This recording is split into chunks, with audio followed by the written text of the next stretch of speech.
मैं सरसों का ले रहा हूँ। आप नॉर्मल यहाँ पे घी का भी इस्तेमाल कर सकते हैं। और मीट में तेल जो है वो थोड़ा सा ज्यादा लगता है। मैं ले रहा हूँ 150 ml के आसपास। तेल हमारा गर्म हो गया है।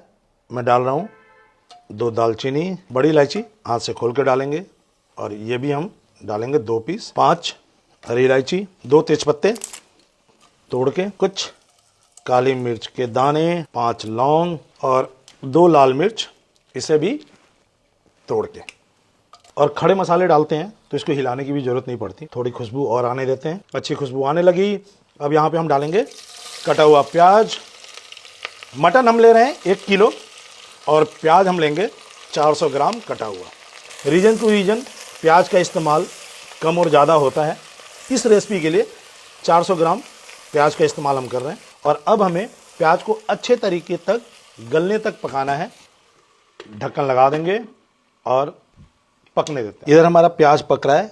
हम ले रहे हैं एक बॉल। हमें बनाना है मसाला घोल, तो हम लेंगे हल्दी, और ये हम ले रहे हैं 1.5 छोटे चम्मच देगी मिर्च, और ये हम लेंगे 2.5 चम्मच। देगी मिर्च से कलर अच्छा आता है। धनिया पाउडर, और ये हम लेंगे 3 चम्मच। जीरा पाउडर, और ये हम ले रहे हैं 2 चम्मच। मिलाते हैं पानी। अब बनाते हैं इसका एक घोल। और पानी हम इसलिए डाल रहे हैं क्योंकि जब हम मीट पे डायरेक्ट, कई बार क्या होता है कि हम डायरेक्ट डालते हैं मसाले, तो जलने के चांसेस रहते हैं मसालों के, वो यहाँ पे रुक जाता है। और थोड़ा सा मॉइस्चर भी मिल जाता है पानी के थ्रू, तो पकने में मसालों को अच्छा हेल्प मिलता है। बहुत ही बेसिक मसालों से आज का मटन करी बनेगा और आसान सी रेसिपी है। घोल हमारा तैयार हो गया। प्याज को देख लेते हैं। प्याज को बीच बीच में चलाते रहना है। प्याज को हमें अच्छे से भूनना है, बराबर लाल करनी है सारे प्याज को। ढक्कन लगा के पकाइए। चलिए, प्याज हमारा हो गया है। और अब हम क्या करेंगे, इस स्टेज पे हम डाल देंगे मटन, और अच्छे तरीके से अब मटन को भूनना है। 2 से 3 मिनट भूनने के बाद अब क्या करना है, यहाँ पे अब हम डाल देंगे नमक स्वाद अनुसार, अंदाज से। अब नमक की वजह से मटन अच्छे से अपना सारा पानी रिलीज करेगा।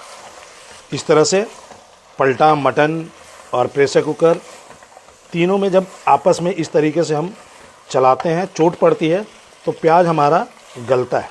लगाते हैं ढक्कन और पकने देते हैं। ढक्कन हटाते हैं, और मटन ने हल्का हल्का पानी रिलीज करना चालू कर दिया है। जिंजर गार्लिक पेस्ट, और ये हम डालेंगे 2 चम्मच, और इसकी अब अच्छे से भुनाई होगी। प्याज हमने भून लिया है, मटन डाल दिया, नमक भी मिल गया है, और साथ में अब हम भून रहे हैं जिंजर गार्लिक पेस्ट, और मसाला घोल भी हमारा तैयार है।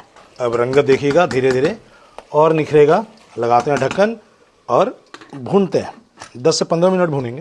चलिए, ढक्कन हटाते हैं और भूनते हैं। जिंजर गार्लिक डाला है तो नीचे चिपकने का डर रहता है, उसे अच्छे तरीके से आपको चलाते रहना है। और अब इस स्टेज पे हम मिला देंगे मसाला घोल। ये देखिए,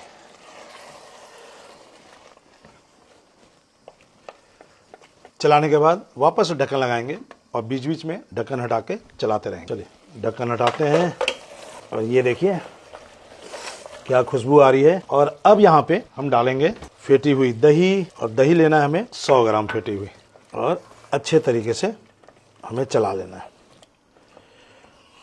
अब दही में उबाल आ गया है। अब यहाँ पे हम गरम मसाला डालेंगे या मीट मसाला, आपके पास जो भी है आप वो इस्तेमाल कर सकते हैं। 1 चम्मच के आसपास मीट मसाला डाल रहा हूँ। थोड़ा सा जायफल डालूंगा, हल्का सा। और ये देखिए, मीट मसाला आप मार्केट से ले सकते हैं, या फिर हमने अपनी चैनल पे भी दिखा रखा है कि मीट मसाला कैसे बनाया जाता है, आप रेफरेंस वहाँ से ले लें। अब 3 से 4 मिनट अच्छे तरीके से भूनेंगे। अब यहाँ पे हमें जितनी ग्रेवी बनानी है, जो भी हम खा रहे हैं, रोटी चावल, उसके अनुसार हम यहाँ पे पानी का इस्तेमाल करेंगे, कि ऊपर से पकते पकते ये जो तेल है ये फ्लोट करने लग गया है, निकलने लग गया है। और ये स्टेज है जहाँ पे हमें पानी डालना है। आधा लीटर पानी का इस्तेमाल हम यहाँ पे कर रहे हैं। और अब यहाँ पे स्पाइसीनेस के लिए मैं डालूँगा ग्रीन चिली पेस्ट, और मिर्च का इस्तेमाल आप अपने स्वाद के अनुसार कीजिए। 4 से 5 ग्रीन चिली का आप इस्तेमाल कर सकते हैं, आप चॉप करके भी डाल सकते हैं, क्योंकि हमने चिली के लिए देगी मिर्च का इस्तेमाल किया था, जिससे कलर आता है, जो कि कम स्पाइसी होता है, कलर अच्छा देता है। यहाँ पे एक काम और करना चाहिए हमें, कि हमें सीजनिंग जरूर चेक कर लेनी चाहिए। कई लोग चढ़ा हुआ खाना चूल्हा पे नहीं टेस्ट करते, तो वो उतार के कर सकते हैं, बट टेस्ट करना तो जरूरी है। या तो आपका अंदाज सही होना चाहिए, नमक अंदाज बिल्कुल सही, हमेशा की तरह।